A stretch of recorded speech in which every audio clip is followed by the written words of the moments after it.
সূরাতুল আসর তেলাওয়াত করেছি। নাজিল হওয়ার দিক দিয়ে 13 নম্বর সূরা, কোরআনে কারীমের সিরিয়ালে, সূরার সিরিয়ালে 103 নম্বর সূরা। সূরার ভেতরে মাত্র 3টা আয়াত আছে। অনেক বরকতি একটি সূরা, যে সূরা সম্পর্কে ইমামে শাফঈ রহমতুল্লাহ আলাইহি বলেছেন, আল্লাহ যদি সূরাতুল আসর ছাড়া অন্য কোনো সূরা এই উম্মতকে নাও দিত, সূরাতুল আসর গোটা উম্মতের জন্য নাজাতের যথেষ্ট একটা সূরা। 3টা আয়াত, কিন্তু এর ভেতরে মানব জীবনের সকল প্রকারের দিক নির্দেশনা আল্লাহ তাআলা এর ভেতরে দান করছেন। সাহাবায়ে কেরামের আমল ছিল, একজন আরেকজনের সাথে দেখা হইলে, সাহাবীরা একজন আরেকজনের সাথে মুলাকাত হইলে সূরাতুল আসর পড়ে তেলাওয়াত করে শোনায়া দিতেন। কারণ এটা কেমন যেন সংক্ষিপ্ত পূর্ণাঙ্গ দিন এক ভাই আরেক ভাইয়ের কানে দিয়ে দিল। আমিও ওই মানুষে সাহাবায়ে কেরামের আমলের নকল করতে আজকের বৈঠকে আপনাদের সামনে সূরাতুল আসর তেলাওয়াত করছি। সূরার শুরুতে আল্লাহ তাআলা আসরের নামাজের কসম করেছেন অথবা আসরের কসম করেছেন। আসরুন শব্দটি কোরআনে আছে, এজন্য সূরার নাম সূরাতুল আসর। আল্লাহ তাআলা কসম করে বলেন, আসরের কসম, নিশ্চয়ই সব মানুষটা ধ্বংসের মধ্যে নিপতিত। আল্লাহ তাআলা কসম করে আমাদের একটা ভয়ঙ্কর সংবাদ আমাদেরকে প্রদান করেছেন। কসমটা হলো ওয়াল আসর, কালের কসম, আসরের কসম, নিশ্চয়ই সব মানুষ ধ্বংসে আছে। কসম কেন করলেন? আমরা কসম কেন করি? আমরা কসম করি আমাদের কথার ওজন বাড়ানোর জন্য। আমাদের কসম হয় আমাদের কথাকে বিশ্বাস করানোর জন্য,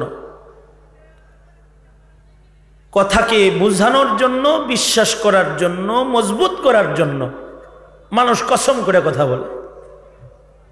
যদি বলে এই কামটা তুই করছস, না করি নেই। না, তুই ছাড়া আর কেউ করে নাই, না করি নেই। তুই ছাড়া এটা আর কারোর জন্য সম্ভবই না। দেখো ভাইজান, খামখা একটা জিনিস আমার ঘাড়ে চাপায়ও না, আল্লাহর কসম আমি এটা করি নাই। যদি কসম করে তখন বড় ভাই বলে, যা কসম যেহেতু করছস তাইলে মনে হয় করস নাই, যা। তার মানে হলো 2 বার কসম সারা বলল, বিশ্বাস করে নাই, কিন্তু যখন কসম করে বলছে তখন বিশ্বাস করছে। মানুষ মানুষের কথাকে ওজন বাড়ানোর জন্য কসম করে, এটা মানুষের স্বভাব। কিন্তু আল্লাহ তাআলা কিন্তু আল্লাহর কথাকে মানুষকে বিশ্বাস করানোর জন্য কসম করেন নাই। আল্লাহর কথা কসম করে বিশ্বাস করানোর দরকার নাই। কালামুল মুলুকি মুলুকুল কালাম, আল্লাহর কথা কসমওয়ালাটা যেমন, কসম সারাটাও তেমন। আল্লাহ যদি কোনো কথা বলেন, এটা কসম করলেও যেমন, কসম না করলেও তেমন। আল্লাহর কথা তো কথার রাজ্যের রাজা।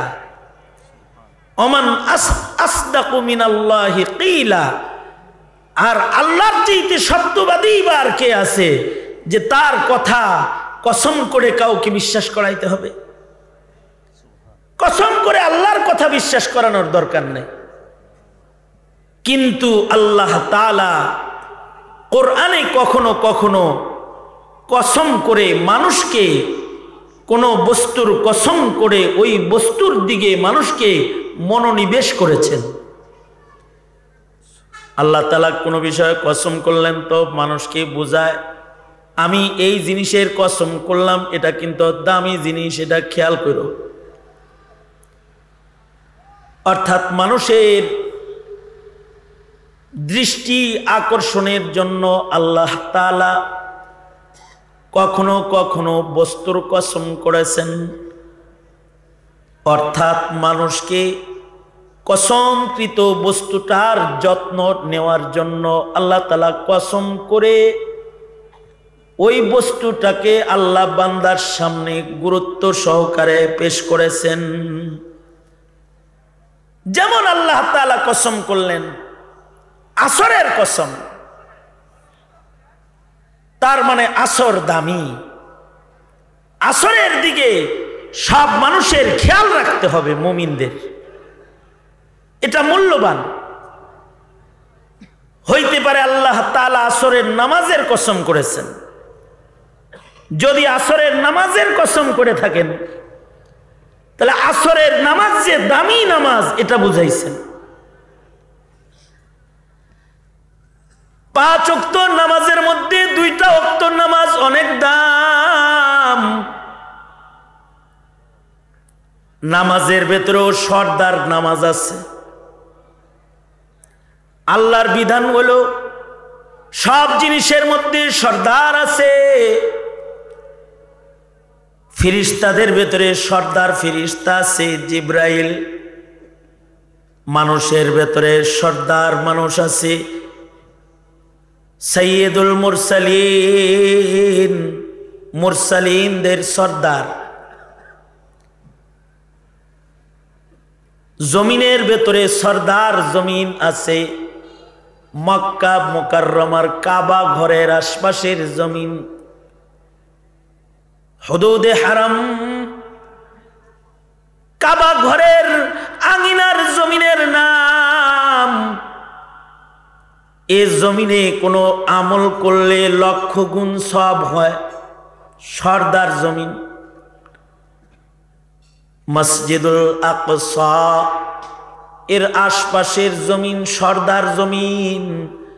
আল্লাযী বারাকনা হাওলাহু লিনুরিয়াহু মিন আয়াতিনা। মসজিদুন নবী মদিনাতুল মুনাওয়ারা সর্দার জমিন, কারণ ওখানে একটা সর্দারের কবর আছে, যে কবরটা কবরের ভেতরে শ্রেষ্ঠ কবর। পৃথিবীর কোনো কবরের দিকে সফর করা জায়েজ নাই। জমিনের উপরে একটা কবর আছে, যে কবরটা জিয়ারত করার নিয়তে সফর করলে নবীর শাফাআত কনফার্ম হয়। সে কবরটা সাইয়্যিদুল মুরসালিনের কবর। পাথরের ভেতরে সর্দার পাথর আছে, হাজারুল আসওয়াদ মাকামে ইব্রাহিম। দিনের ভিতরে সর্দার দিন আছে, ইয়াউমুল আরাফা, ইয়াউমুল জুমআহ। মাসের ভেতরে সর্দার মাস আছে, শাহরু রমাদান আল্লাযী উনজিলা ফীহিল কুরআন। পাহাড়ের ভেতরে সর্দার পাহাড় আছে, সফা মারওয়া, রহমত, তুর, নূর, সুর। সর্দার পাহাড়ের নাম সর্দার পাহাড়। যে পাহাড় দেখা ইবাদত, যে পাহাড়ে ওঠা ইবাদত। পৃথিবীর মাটির ভেতরে সর্দার রাত আছে, লাইলাতুল কাদার ওয়া লায়ালিন আশর, আশর ওয়া লাইলাতুন নিসফি মিন শাবান। কয়দিন পরে একটা রাত আসতেছে, সর্দার রাত। রজব চলতেছে, শাবান মাসের মাঝখানের রাত, বরাতের রজনী, শবে বরাত, সর্দার রাত। রমাদানে একটা রাত আছে, কদর রাত, লাইলাতুল কদর, সর্দার রাত। রাতের সর্দার আছে, দিনের সর্দার আছে, মাসের সর্দার আছে, পাহাড়ের সর্দার আছে, পাথরের সর্দার আছে। 24 ঘন্টার ভেতরে সর্দার ওক্ত আছে। দামি দামি 2টা ওক্ত 24 ঘন্টার ভেতরে আছে। তার ভেতরে একটা হলো ওয়াক্তুল ফাজর, আর একটা হলো ওয়াক্তুল আসর। ফজরের ওয়াক্তটা হলো মাকামে নবুয়ত, আর আসরের ওয়াক্তটা হলো মাকামে বেলায়াত। অর্থাৎ লক্ষাধিক নবী রাসূলকে আল্লাহ তাআলা ফজরের নামাজের ওয়াক্তের সময় নবুয়াতি হাদিয়া দিছে। আমাদের নবীজিকেও নবুয়াত আল্লাহ তাআলা ফজরের নামাজের সময় দিচ্ছে। এ কারণে 5 ওয়াক্ত নামাজের ভিতরে ফজরের নামাজ সর্দার নামাজ। কারণ আছে, ফজরের সময় কষ্ট বেশি হয়, ল্যাপের নিচ থেকে কষ্ট করে উঠতে হয়, ঠান্ডা পানি দিয়ে ওযু বানাইতে হয়, লম্বা লম্বা কেরাত শুনতে হয়। ইমাম সাহেব ফজরে কেরাত ধরে, সহজে সারবার চায় না। মুসল্লি ঘুমের থেকে উঠে গেছে, নামাজেও ঘুমায়, আর কয় ইমাম কেন এত লম্বা কেরাত কয়, একটু কম করে পড়তে পারে না। ফজরের কেরাত সাহাবীরাও ছোট কামনা করতেন। হযরত আবু বকর নামাজে ফজরের তিলাওয়াত করতেছে, সাহাবী বলে আমরা পিছন থেকে কইতেছি কি ব্যাপার, রুকুতে যায় না কেরে, সূর্য উঠা যাইব তো। ফজরে কোরআন পড়লে আল্লাহ খুশি হয়। আকিমিস সালাতা লিদুলুকিশ শামসি ইলা গাসাকিল লাইলি ওয়া কুরআনাল ফাজর ইন্না কুরআনাল ফাজরি কানা মাশহুদা। ফজরের সাথে কোরআনের সম্পর্ক, এ কারণে ফজরে কোরআন লম্বা পড়া হয়। যারা ফজরে যায় তাদের নাম সর্দারের, আবেদদের সর্দার আবেদের খাতায় আল্লাহ তুইল্লা দেয়। আর যারা ফজর ছাইরা দেয় তারা ফৈন্য হয়ে যায়, এদের নেক নষ্ট হয়ে যায়। যারা ফজর ইবাদত করে আল্লাহ তাআলা আবেদদের সর্দার হিসেবে তাদের নাম উঠায়া দেয়। এ কারণে ওলি বুজুর্গরা ফজরের সময় বিছনায় থাকে না, তারা ফজরের আজান হলেই মসজিদে চলে যায়। ফজরের আগে উঠে ঘরে নামাজে দাঁড়ায় যায়, কারণ ফজরের সময়টা দামি। এ সময় নবুয়তের বন্টন করা হয়েছে। আল্লাহু আকবার বলেন জোরে। বাবা আদম থেকে শুরু করে আমাদের নবী পর্যন্ত সব নবীর নবুয়ত মিলছে ফজরে। আর আসরের সময় বেলায়েত বন্টন হয়। যারা আসর হিফাজত করে তাদের নাম ওলির দপ্তরে লেখা হয়, কারণ আসর হিফাজতকারীরা বড় সতর্ক নামাজ। কারণ হলো আসরের ওক্ত দুর্বল ওক্ত, হেলায় খেলায় নামাজ কাজা হয়। একটা নামাজ আছে ঘুমন্ত বেশি কাজা হয়, তার নাম ফজর। আর একটা আছে জাগনা থেকেও কাজা হয়, এটার নাম আসর। বাজারে গেছে, বাজারে আজান দিছে, কয় বাজার কই রাখবো, বাজ্যা নামাজ পড়ি গা। অবহেলা করে বাড়ি এসে নামাজ পড়বো বলে রওনা দিছে, রিক্সা নিছে, চাক্কা পাঞ্চার হইছে।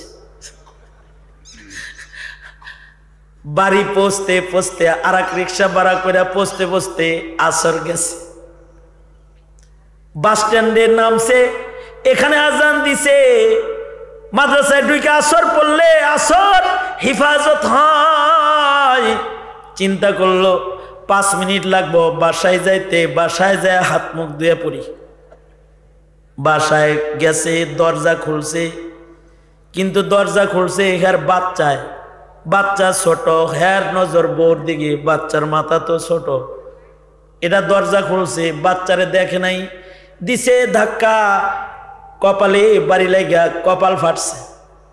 বোর দাঁতানি খাইতে যায়, বাচ্চা লইয়া একদরে বাজারে গেছে, সিলাই কইরা আনতে আনতে মাগরিবের আজান দিছে।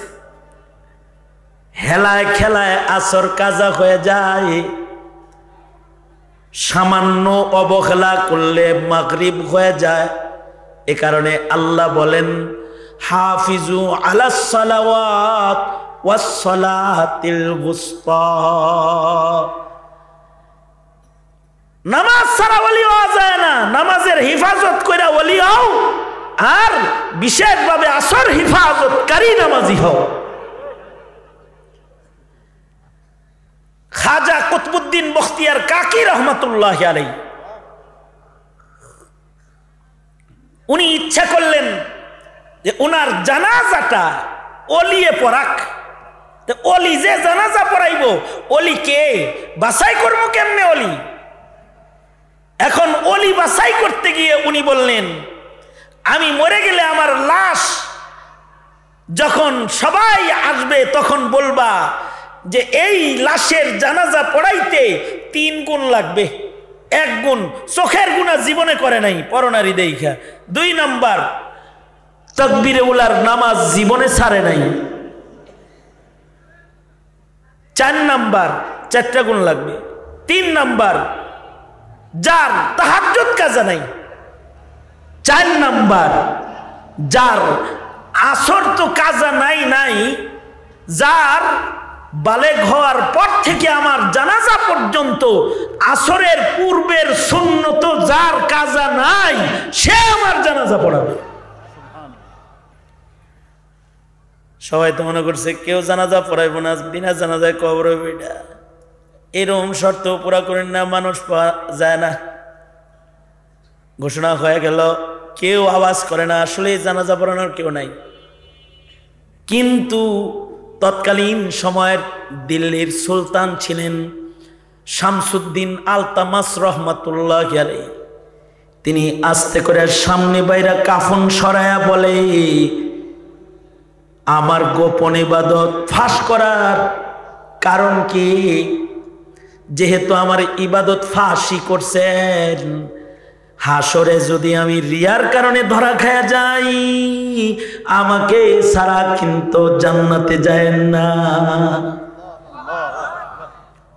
এবং শামসুদ্দিন আলতামাস জানাজার ইমামতি করলেন। তার মানে এত বড় ওলি ছিলেন, আসরের নামাজ তো কাজা নাই, আসরের সুন্নত কাজা নাই। আমাদের মাননীয় প্রধানমন্ত্রী অনেক নামাজি ছিলেন, উনি 80 রাকাত নামাজ পড়তেন, ডেইলি তাহাজ্জুদ পড়তেন। কিন্তু শামসুদ্দিন আলতামাস ইবাদত করে অলি বুজুর্গ ভক্ত ছিলেন, কিন্তু আমাদের রাবিয়া বসরি ইবাদত করে মুদি ভক্ত আর নাস্তিক আর মুরতাদ ভক্ত। এটা হইল ব্যবধান, ফারাকটা এখানে। বুঝেন নাই কথাটা? তার ইবাদত না, যে ইবাদত করে কিন্তু আল্লাহর পছন্দ তার পছন্দ হয় না, তাইলে বোঝা যাবে তার ইবাদত আল্লাহর পছন্দ হয় না। এটাকে ইবাদত বলে না, এটাকে বলে নেফাকাত। এটাকে কি বলে জোরে বলেন? নেফাকাত, মুনাফিকি। তাইলে যারা আসর হিফাজত করবে তারা পাবে বেলায়াত। তাই আসরের ওয়াক্তটা গুরুত্বপূর্ণ একটা ওয়াক্ত। আল্লাহ ওয়াল আসর কসম করে বলে, এই আসর তাকায়া দেখ, অবহেলা করলে আসর যেমন বেলা ডুবে যায়, তোর জীবন তাকায় দেখ, অবহেলা করলে হঠাৎ দেখবি আজরাইল সামনে খাড়া আছে আর তোরই ডুবে গেছে, মেলা ভেঙে গেছে। বান্দাকে আখিরাতমুখী করতে আল্লাহ বলে ওয়াল আসর, আসরের নামাজের কসম, অথবা হায়াতের কসম। হায়াত দামি, চলে গেলে আর আসে না। হায়াতকে অবহেলা করে নষ্ট করো না। অথবা আসরের নামাজের মতো তোমার হায়াত যেন অবহেলায় ডুইবা না যায়, কারণ এক সেকেন্ড হায়াতেরও অনেক দাম। কেউ যদি এক সেকেন্ড হায়াত পায়, এক সেকেন্ড হায়াত দিয়া জান্নাত কেনা যায়। এ কারণে মাসআলা হলো, বাচ্চা যদি জন্মের পরে শুধু কান্নার আওয়াজ পাওয়া যায়, এক সেকেন্ড হায়াত যদি প্রমাণিত হয়, তাহলে এই বাচ্চাটা জান্নাতে যাওয়ার উপযুক্ত মানুষ হয়। আর এক সেকেন্ড হায়াত না পাইলে বর্জা আর ময়লা হয়, ময়লার স্তূপে অথবা মাটির গর্তে সে নিক্ষিপ্ত হয়। আর যদি এক সেকেন্ড হায়াত পায়, তাইলে তাকে কাফন পরানো হয়, নাম রাখা হয়, জানাজা পড়া হয়, মিল্লাতে রাসূলে তাকে কবরে নামানো হয়। তাহলে এই এক সেকেন্ড হায়াতের যদি দাম হয়, তাহলে যাদের হায়াত 30, 40, 50, 80, 90 বছর, তার জীবনে আল্লাহর কত দামি দামি নিয়ামত সে ব্যবহার করেছে। আর হায়াত কিন্তু সবাই চায়। খতিব সাহেব বললেন, মোহতামিম সাহেব, 500 কোটি টাকা খরচ করে কয় বছর? 1 বছর বাঁচতে চায়। 98 বছরের বুড়ারে জিগাইছি, চাওয়াটা কি আপনার? আর 2টা বছর হইলে 100 পুরা হয় আর কি। কিন্তু আল্লাহর রসুল উল্টা। আল্লাহর রসুল অতি বার্ধক্যের হায়াত থেকে পানাহ চাইতেন। আর জালে ওমর যেই বয়সে চোখ অচল, কান অচল, পা অচল, হাত অচল, এমন অচল হায়াতে করুণার পাত্র হওয়ার দরকার নাই। আল্লাহ তাড়াতাড়ি সুস্থ অবস্থায় লয়ে যাও। তবে বারিক ফি হায়াতি, ওগো আল্লাহ ভৎসনার হায়াত দিও না, বরকতের হায়াত দাও। যেমন 70-86 বছর হায়াত পাইল কেউ, কিন্তু তারে দেশের সব মানুষ দেয় লানত। আর আবু সাইদ চট করে মরে গেল, তারে সবাই মাহফিলেও দোয়া দেয় রহমত। শিয়ালের মতো তুমি 1000 বছর বেঁচে না থেকে সিংহের মতো তুমি বাঁচো একদিন। সিংহের মতো তুমি বাঁচো একদিন। ওপারের ডাকে সাড়া দিয়েও অমর হয়ে তুমি রবে চিরদিন। অমর হয়ে তুমি রবে চিরদিন। কিছু কিছু বুড়া আছে বৃদ্ধ বয়সেও গুনাহ করতে করতে মইরা যায়, মানুষ তারে ভৎসনা দেয়। আর কিছু কিছু আছে মুগ্ধের মতো মুগ্ধ ছড়ায় মইরা যায়, অথবা ওলি বুজুর্গের খাতায় নাম দিয়া মইরা যায়। তাদের জন্য জাতি কেঁদে কেঁদে আল্লাহর কাছে জান্নাত চায়। 1000 বছরের হায়াতের দাম নাই। আমার নবী 63 বছর হায়াত পেয়েছেন, মাত্র 23 বছর কাজ করেছেন। আমাবর্ষার পৃথিবীকে আলোকিত সোনালী যুগে রূপান্তরিত করেছেন। বড় বরকতওয়ালা হায়াত। ইমাম বুখারী 63 বছর হায়াত পেয়েছেন। কিতাব লিখে গেছেন আসাহুল কুতুবে বাদা কিতাবিল্লাহ। এ কারণে আমিও তো ভয়ে ভাই ওয়াজ নসিহত অনেক করলাম, মানুষ তো অনেক চিনলো, কিন্তু জানা নাই শেষ বিদায় কেমন হবে ভাই। अक्लमंदू से क्या पूछूं कि मेरी इब्तिदा क्या है, कि मैं इस फिक्र में रहता हूँ मेरी इंतहा क्या है। সবাইকে চলে যেতে হবে সকলকে, কিন্তু বিদায়টা যেন অল্প হায়াত হলেও যেন সুন্দর হয়।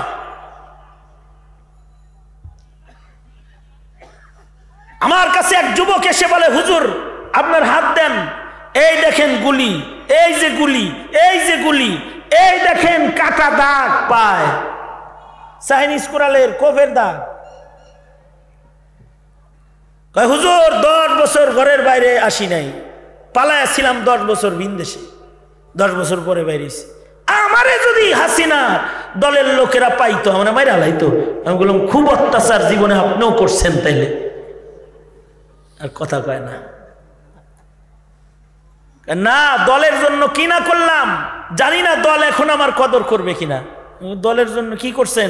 এই গুলি, এই যে এই দাগ, এই দাগ, সব রাজনীতি করতে যায়, দল করতে যায়, কুবায়া কোপ খায়া এই দশা হয়েছে।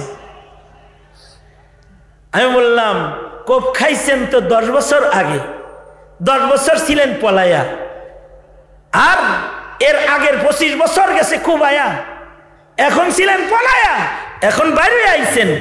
দেহের ভেতরে তো গণতন্ত্রের দাসত্বের দাগ অনেক আছে, আল্লাহর দাসত্বের কিছু দাগ কপালে লাগান, সেজদা লাগায়া, তাইলে হয়তো কবরে গেলে নাজাত পাবেন।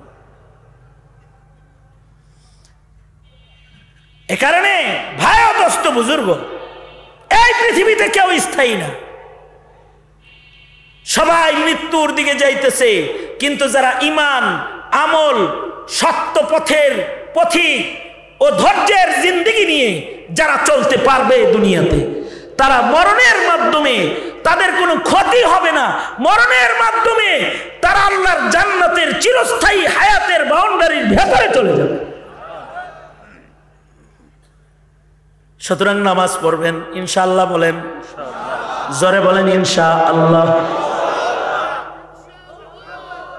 আর আলেম ওলামা যেখানে আপনারা আছেন জোরে বলেন, আলেম ওলামা যেখানে, আলেম নাই যেখানে,